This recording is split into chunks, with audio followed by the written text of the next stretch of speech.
How you can protect yourself. Abusive people tend to be attracted to someone's strengths rather than their weaknesses. That's why highly successful, kind, and sociable people can end up in relationships with them. It's a common misconception that abusers go for broken people.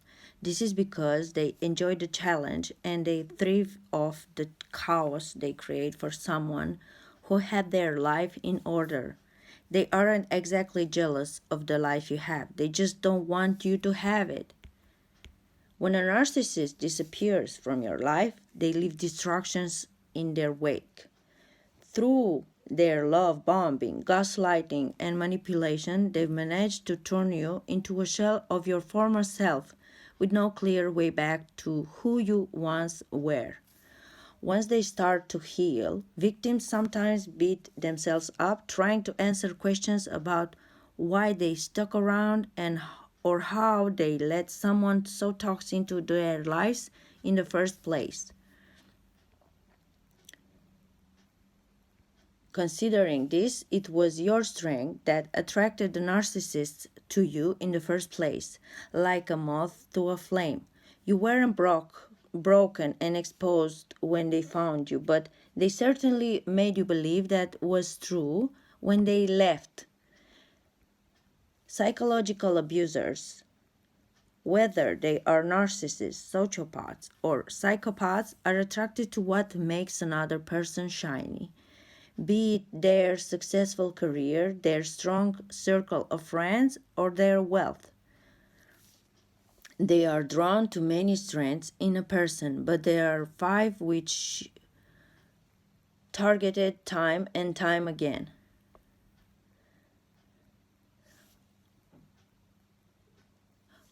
Whatever strength they go for their turn, that around and destroy it. I think there are a few that they zero in on specifically. They seek to destroy strong relationship with friends and family. The first is strong family relationships. If a narcissist abuser knows you have a strong bond with your relatives, they will seek to destroy it by worming their way in and causing issues from within. It's a sign you're dating an abusive manipulator if at first your new partner is really excited by your family relationship and wants to be a part of them. Then something shifts and they start to be overly critical.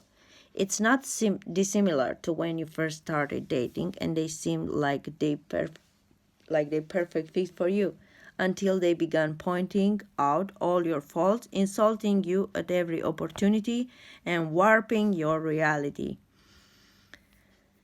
If the survivor notices that now, since they've been dating this person or hanging out with them, that those relationships are no longer as healthy as they were before, it's a huge red flag that he or she has been targeted. The same thing can happen with friends too, which is why it is important to know the signs that someone might be pulling away because they are being isolated by an abusive manipulator. Narcissists also target your career success, physical health, and financial stability. If the survivor is doing things on their own and is moving forward in life, building wealth or financial stability, somebody will absolutely target that. And not just to use it, but to take it away. If they have a good friend group, if they are social, that's another huge shiny, sparkly item that an abuser would want to destroy. Unless you've known an abuser, either someone in your family or in a previous relationship, it doesn't always feel natural to protect the strengths you hold dear. We don't like to assume people are out to hurt us, which is one reason we struggle to put up healthy boundaries to keep ourselves safe. If we have great friendship and family relationship, we want to share them and welcome new people with open arms. When we have a good life and we have things we work hard for, we really do have to think about how we protect those things. It's almost like if we were carrying around a beautiful jewel and people start to approach us and we know we have that jewel, so we might be a little more cautious about protecting it.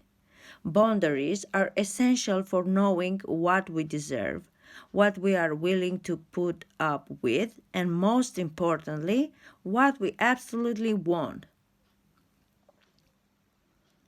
Boundaries are our hell no in life.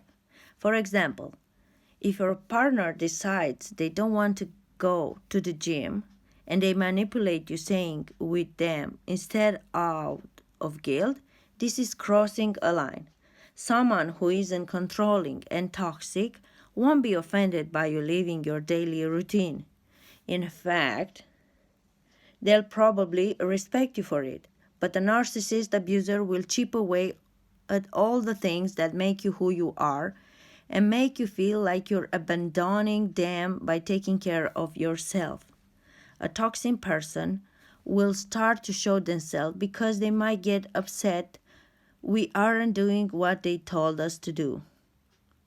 It will start to snowball from there. And I think recognizing the strengths, so when someone tries to change them or tinker with them, we start to recognize that shouldn't be happening. By recognizing your strengths and boundaries ahead of time, you are telling yourself you value these aspects of your life enough to protect them. They want to see how much they can destroy you.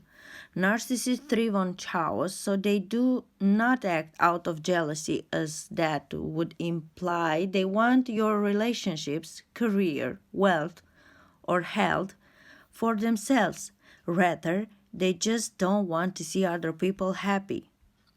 They don't want to put the work into maintaining everything themselves, which is why they don't stick around once they've destroyed their target's life. They simply move on and do it to someone else because that's the way they entertain themselves. It's more like entertainment and control to be able to take someone who had this really great life and be part of watching them fall, or someone who had really good life, good self-care and took care of themselves and was really calm, not anxious and not depressed, and watching them fall apart. That journey is what makes it diabolical, and it's why they enjoy it.